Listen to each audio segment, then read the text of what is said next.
Sa mga kapatid gutom, naramdaman nyo ba yung lindol? So ako hindi ko naramdaman yung lindol. Baka mapakamanid ko na mga kapatid gutom, ba't ganun? Kasi hindi pa ako lumalamon, kaya siguro hindi ko naramdaman yung lindol, mga kapatid gutom.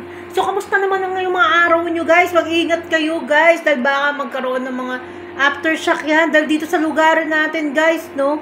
Naramdaman daw nila sa parte ng Quezon, Laguna, dito sa Pasig, guys, naramdaman nila yung mga nabasa ko, mga nag-comment, guys, about to sa lindol ngayon lang. So, ngayon lang minuto na to, guys, ang nakakalipas, guys, so, naramdaman yung lindol. Pero hindi namin naramdaman, guys, sorry na lang, no?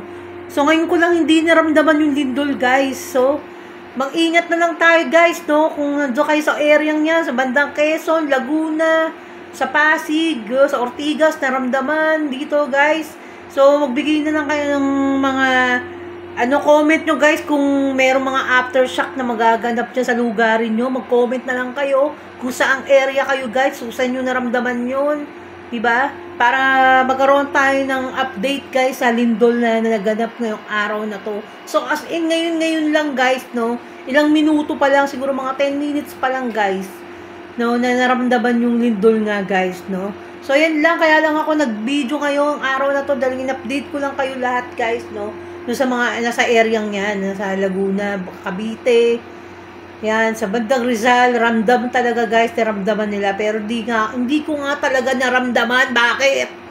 No? So, yun na lang, guys. So, yun lang ang aking vlog ngayon. Yung Amore Vlog. Mga kapatid gutom. Mag-alerto kayo. Babu!